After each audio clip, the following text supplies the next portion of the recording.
नमस्कार दोस्तों, मैं अजीत कुमार चौरसिया एक बार फिर से आप लोगों का बहुत बहुत स्वागत करता हूं आपके ही अपने यूट्यूब चैनल ज्ञान दुनिया भर का में। और लास्ट वीडियो जैसा कि आपने देखी, धृतराष्ट्र ने कणिक की सलाह ली थी और कणिक ने उसे किस प्रकार से जो है अपने ज्ञान की जो है बातें बताई। तो उसी क्रम में आज का टॉपिक आपने देखा। तो टॉपिक पे जाने से पहले हम क्विज करेंगे भगवत गीता का, और ये क्विज संख्या अगली जो भी है वो स्क्रीन पे आपको दिख जाएगी। तो हम गीता का श्लोक बोलेंगे और आपको ये बताना है कि भगवत गीता का ये श्लोक किस अध्याय का और कौन से नंबर का श्लोक है। कमेंट करना है आपको। अनन्य चेता सततम यो माम स्मृति नित्यशा तस्याम सुलभा पार्थ नित्य युक्त योगिना। तो कमेंट जरूर करिएगा दोस्तों, मजा आएगा। तो आगे बढ़ते हैं वीडियो में। और इस टॉपिक को शुरू करने से पहले, जो कि बहुत ही महत्वपूर्ण हमारा श्लोक महाभारत का, उसको हम जरूर बोलते हैं, तो हम फिर से उसको बोलेंगे। नारायणं नमस्कृत्यं नरं चैव नरोत्तमं देवीं सरस्वती व्यासं ततो जयमुदीरयेत्। तो टॉपिक जो आपने देखा थंबनेल पे कि पांडवों को जो है बाणावत क्यों भेजा धृतराष्ट्र ने, तो एक तरीके से पांडवों को बाणावत जाने की आज्ञा जो है धृतराष्ट्र ने दी। तो वैशंपायन जी कहते हैं जन्मेजय, दुर्योधन ने देखा कि भीमसेन की शक्ति जो है बहुत असीम है, बहुत ज्यादा शक्तिशाली है भीमसेन, और अर्जुन का अस्त्रगान तथा अभ्यास जो है बहुत ही विलक्षण है। तो उसका ये सब देखकर उसका कलेजा जो है जलने लगा, इसका दुर्योधन का। तो उसने अपने मामा शकुनी के साथ मिलकर पांडवों को मारने के बहुत से प्रयास किए, लेकिन जो है हर बार वे लोग बचते रहे, मतलब हर बार किसी ना किसी तरीके से वो लोग बच जाते थे। और यह बात जो है वो किसी को बताते नहीं थे, यानी किसी को प्रकट नहीं करते थे। विदुर की सलाह पे, विदुर जो उनके काका थे या चाचा भी कह सकते हो, तो उनकी सलाह पर ये जो है कहीं किसी को ये प्रकट नहीं करते थे कि क्या है, मतलब मेरे साथ क्या हो रहा है जीवन में। नागरिक और पूर्ववासी जो है पांडवों के गुण देखकर जो है उनकी भरी सभा में खूब प्रशंसा करते थे, क्योंकि पांडवों के जो गुण थे वो सदाचार और नम्रता, प्रजा के प्रति उनका जो व्यवहार था वो बहुत ही अच्छा था, बहुत ही मधुर था, जो कि राजकुमारों का जैसा होना चाहिए वैसा ही था या उससे कहीं बढ़िया ही था। तो वहाँ पर क्या होता था कि जैसे कि नागरिक और प्रवासी जो है चबूतरों पर बाहर इकट्ठा होते, जिससे चौपाल होती है, आपस में बैठक करके लोग बातचीत करते हैं आज के टाइम पे, और पहले भी करते रहे हैं लोग। तो चबूतरों पर इकट्ठे होते, सभा करते, तो वहाँ पर इस बात पर जोर डालते कि पांडु के ज्येष्ठ पुत्र युधिष्ठिर को ही राज्य मिलना चाहिए।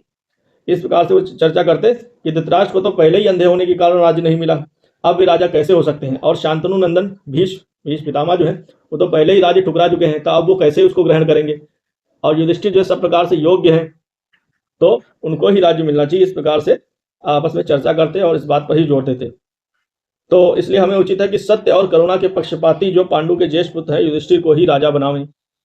इसमें कोई संदेह नहीं कि उनके राजा होने से भीष्म और धृतराष्ट्र को कोई भी असुविधा ना होगी, वे बड़ी प्रेम से उनकी संभाल रखेंगे, यानी उनका भी ख्याल रखेंगे।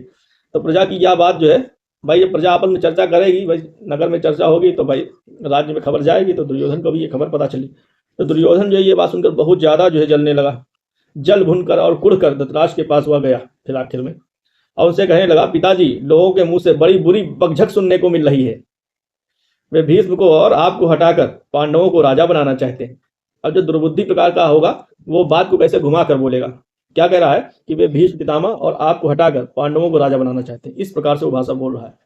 जबकि प्रजा जो चर्चा कर रही है वो कर रही है कि इनके बाद जो है युधिष्ठिर को मिले, यानी ये जब ये छोड़ें, ऐसा नहीं कि अभी ये इनको हटा के बना दिया जाए। लेकिन जो दुर्बुद्धि यानी दुष्ट प्रवृत्ति का व्यक्ति होता है वो बात को अर्थ का अनर्थ करके, बात को घुमा फिरा के, नमक मिर्च मसाला लगा करके प्रेजेंट करता है। और ये भी प्रेजेंट करता है कि ये बात बोली गई है, हाँ बोली गई है, लेकिन किस तरीके से बोली गई है उसका तरीका बदल कर फिर वो पेश करता है। फिर सामने वाले से, मतलब लोगों से हाँ भी करवाएगा कि हाँ इस तरह से बोला गया है, कहेंगे वो लोग भी कहें हाँ बोला गया है। अब वो लोग भी कई बार जो नई सफाई पेश करते हैं कि इस तरह से चीजें हैं। तो इसमें भीष्म को तो कोई आपत्ति है ही नहीं, मतलब दुर्योधन ने कहा कि भीष्म को तो इसमें कोई आपत्ति है ही नहीं, परंतु हम लोगों के लिए बहुत बड़ा खतरा है। पहले ही भूल हो गई, पांडु ने राज स्वीकार कर लिया और आपने अपनी अंधता के कारण मिलता हुआ राज्य भी छोड़ दिया।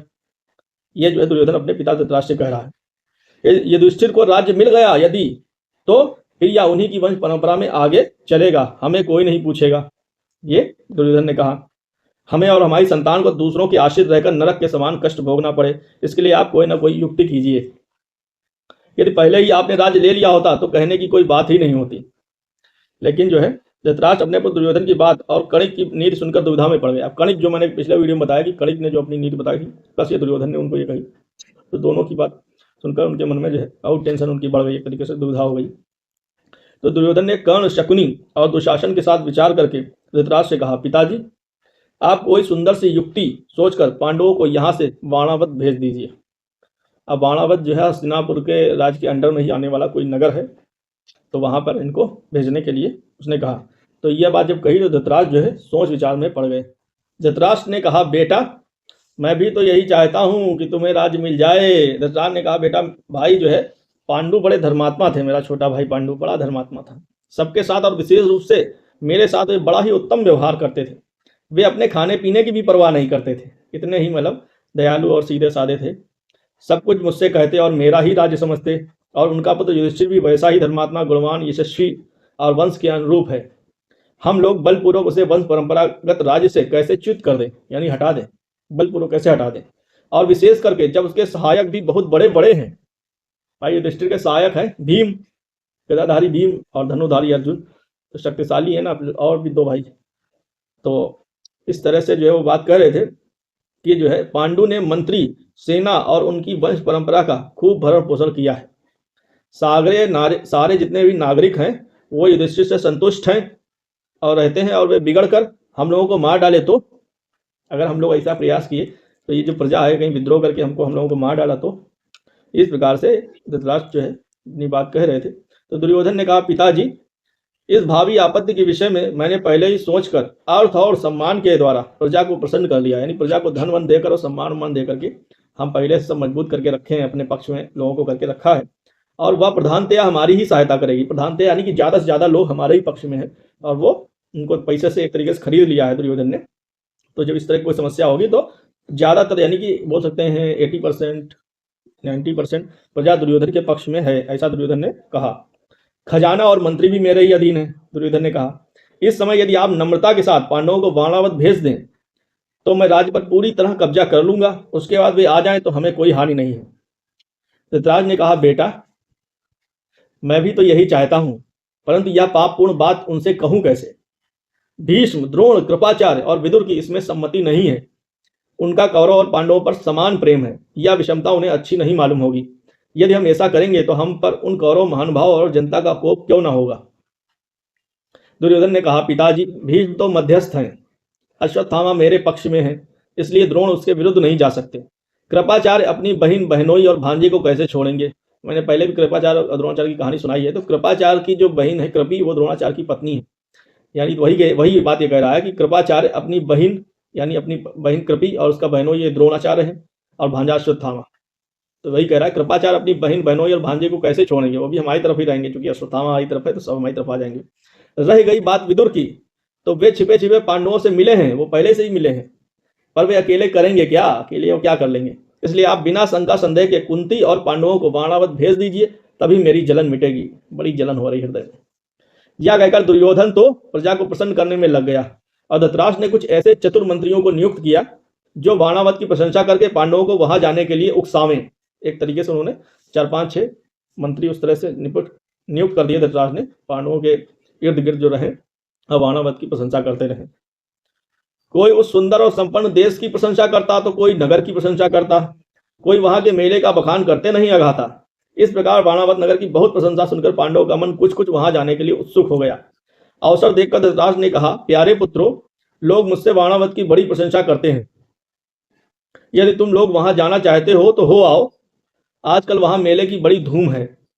देखो वहां तुम लोग ब्राह्मणों और गवैयों को खूब दान देना, तथा तेजस्वी देवताओं की तरह विहार करके फिर यहां लौट आना। युधिष्ठिर धृतराष्ट्र की चाल तुरंत समझ गए। उन्होंने अपने को असहाय देखकर कहा, आपकी जैसी आज्ञा, हमें क्या आपत्ति है। उन्होंने कुरुवंश के बाहिक भीष्म, सोमदत्त आदि बड़े बूढ़े, द्रोणाचार्य आदि तपस्वी ब्राह्मणों तथा गांधारी आदि माताओं से दीनता पूर्वक कहा, हम राजा धृतराष्ट्र की आज्ञा से अपने साथियों के सहित बाणावत जा रहे हैं। आप लोग प्रसन्न मन से हमें आशीर्वाद दें कि वहां पाप हमारा स्पर्श न कर सके। सबने कहा, सर्वत्र तुम्हारा कल्याण हो, किसी से कोई अनिष्ट ना हो, मंगल हो, मंगल हो। आशीर्वाद दिया सबने। इस प्रकार युधिष्ठिर जो है अपने 5 भाइयों और माता कुंती और अन्य जो भी सेवक एवं साथी उन लोगों को साथ लेकर बाणावत नगर की ओर प्रस्थान कर दिए। तो ये टॉपिक, ये कहानी यहीं तक। फिर अगली कहानी बाणावत में क्या होता है तो अगले वीडियो के लिए तो वीडियो अगर अच्छी लगी तो लाइक शेयर सब्सक्राइब। मिलते हैं अगली वीडियो में। और हाँ, कल शायद मेरी वीडियो एक आ सकती है। वैसे नया साल वैसा साल कुछ नहीं होता यार, लेकिन तारीख बदलने वाला जो ये समय है, जैसे कि अभी 2024 चल रहा है, तो कल से 2025 लग जाएगा, 1 जनवरी 2025। तो ये तारीख बदलने वाला जो साल है, जो तारीख बदलने की, मैं तो आपको क्या ही बधाई दूं यार, मेरे को मन भी नहीं करता बधाई देने का। लोग साले बोलते हैं happy new year, happy new year. भाग! काहे का हैप्पी न्यू ईयर, काहे का नव वर्ष मंगलमय, भाग! चूतिया है साले। अपने जो अपना नया वर्ष है, नया साल है, अपना जो न्यू ईयर है, वो 1 अप्रैल से होता है। चैत का महीना जब शुरू होता है, चैत्र, उसको तो सालों ने, गद्दारों ने, अंग्रेजों ने, या जो भी कह लो, जितने भी गद्दार हैं, उन्होंने उस 1 तारीख को अप्रैल फूल बना दिया, यानी अपने नववर्ष को उन्होंने बना दिया है मूर्ख दिवस। और ये जो है मनवाते हैं। और रात में आज भी 12 बजे के बाद पार्टी शुरू होगी।